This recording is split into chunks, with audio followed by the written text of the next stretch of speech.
Hello everyone, I welcome you to another video by Legacy IAS, where we're going to talk about something that has been a constant ever since the world saw the Second World War.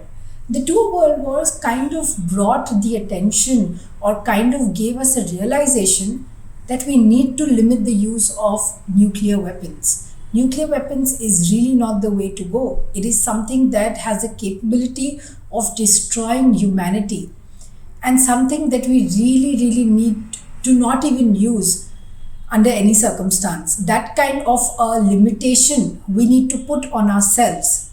And that realization came up with the idea of Nuclear Non Proliferation Treaty. That we will not try to proliferate, which means not try to spread its use. Limit to where it has already been there so far and not let it extend any further. Such discussions have been very important in our entire international foreign policy and diplomacy. But it's also very important to understand that with respect to each of these treaties, what is the stance of India? That is where we are basically going to look at this particular video. Now, as far as this Nuclear Non Proliferation Treaty is concerned, it is an international treaty which came into force in the year 1970. Okay. Almost 190 countries so far have joined the treaty. The five nuclear states under this treaty, the recognized ones are China, France, Russian Federation, United Kingdom, and United States of America. Here, if you look at these warheads, the entire idea behind this Nuclear Non Proliferation Treaty is the fact that it is the only treaty with a binding commitment. On such a multilateral platform, with the whole idea to have disarmament, to have this deterrence, to try to encourage countries to lose out or leave their nuclear weapons. So the nuclear weapon states are kind of obliged not to acquire any more nuclear weapons or produce any more nuclear weapons or such explosive devices. So the idea, what we're trying to do here is that we're trying to prevent the spread of nuclear weapons as well as the technology, the know-how relating to nuclear science. So this entire organization, this entire treaty is based on the three pillars or the three areas, particularly non-proliferation, which is preventing the spread of these nuclear weapons as well as nuclear technology, disarmament, trying to achieve nuclear disarmament, and in general disarmament, like you're trying to disarm yourself, which is the opposite of trying to acquire more and more weapons, including nuclear weapons. And finally, the right to use nuclear energy peacefully. Okay, peaceful nuclear energy can be through consumption purposes or in building up power stations, electricity, etc. But that is for peaceful use. So these are the three principles on the basis of which the entire treaty has been built up. Now, what's important for us to understand is what is India's stance in this regard. Now, as far as India is concerned, it really has the record of supporting non-proliferation. It has the record whereby it tries to appeal to the world community that please limit the amount of weapons you have, the amount of arms you have, and it in principle supports all these nuclear bans. In fact, it was one of the first countries to kind of end this whole process or try to call for disarmament. Now, the problem that happened in this particular stance as far as India is concerned, we first have to understand that what have been our initiatives in this direction, what have we done as far as nuclear technology is concerned. So the first nuclear test which took place in Pokhran 1 by the name of Smiling Buddha took place in 1974. Then again in 1998, we had a second nuclear test by the name of Operation Shakti. All right. We also tried to work in the area of nuclear export control by taking strong monetary measures and a unilateral moratorium on testing. Okay, so we are trying to kind of have self-imposed limitations on how are we going to handle such kind of nuclear technology for non-peaceful purposes. Now, the idea is that India feels that this particular treaty is just trying to legitimize the power of the countries who already have nuclear weapons, who already have the nuclear capabilities and technologies. So it feels that this particular treaty is biased, it is discriminatory, and it's trying to only legitimize and keep this entire nuclear technology in the hands of few, trying to create a privileged and a non-privileged section, a haves and have-not section. This entire context makes this treaty, according to India, extremely biased. So India feels that it really kind of infringes upon their right, their interest, and their sovereignty as to what they can do.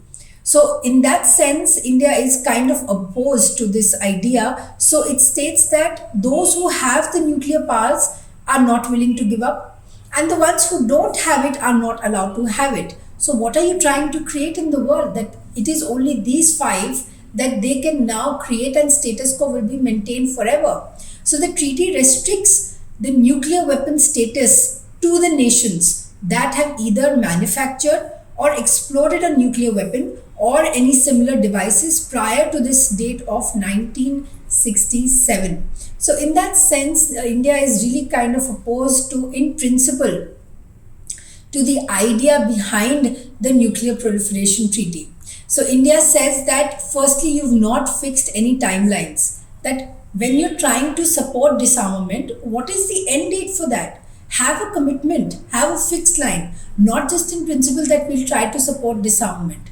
Okay, so India, for example, has declared a voluntary moratorium on any further underground nuclear tests. So India does not have a first use policy. In fact, it has a no first use policy, and it acts as an extremely responsible nuclear power. India has in the meantime acquired high level expertise as to how you can use nuclear energy in the area of power, agriculture, healthcare, and research. So in that sense, India is really trying to say that we are acting responsibly, and that's why we do not support this idea. But if we kind of try to look back at the 50 years which have gone to this Nuclear Non Proliferation Treaty, when we kind of reevaluate or try to articulate the future, what role does it have to play as far as disarmament is concerned?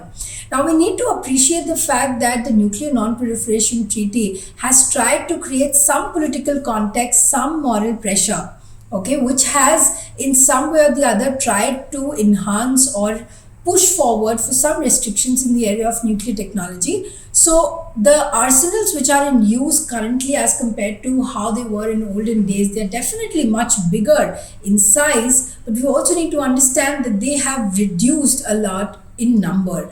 Of course, the technology enhanced, the kind of quality that they use, the sizes are much bigger, but we have definitely moved in some way or the other towards some form of disarmament.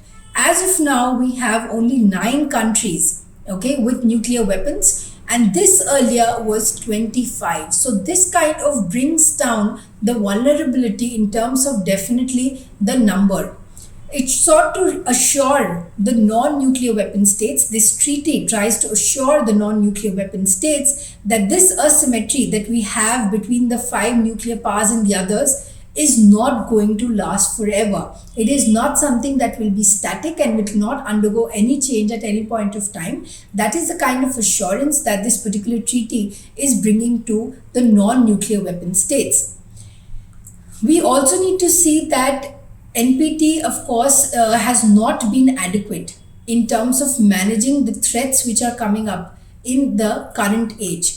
This includes the advances which are being made by North Korea and its nuclear program, how Iran is intending on building further its nuclear weapons, how United States of America has kind of shifted its approach towards arms controlment. But in totality, if we look at India, we really need to kind of appreciate the fact that we have really come a long way in our journey of nuclear weapons, nuclear technology for that matter, ever since we got independence. Our principle is that we support global disarmament. Okay, we do support global disarmament, but we cannot be away from the fact, we cannot close our eyes and be blind to the fact that the world is not nuclear free. So just because we want it, we are not expecting, and it's not happening that the others are becoming nuclear free. So we have to kind of protect ourselves. So we really need to have, preparedness, in the sense that if there are any nuclear threats, then we really need to have the sufficient amount of nuclear weaponry to at least protect ourselves. That is a philosophy and principle which has kind of gone a long way, and it is the bottom line as far as India's policy on nuclear disarmament is concerned, what the NPT is all about and India's stand, and how do we kind of evaluate the 50 years of this Nuclear Non Proliferation Treaty. All of you who are not aware of this kind of treaty and some kind of preparedness with regards to nuclear technology, I hope you have enjoyed watching this video. Share it with those with whom you want to spread this particular information, and also keep subscribing to more such videos by Legacy IAS.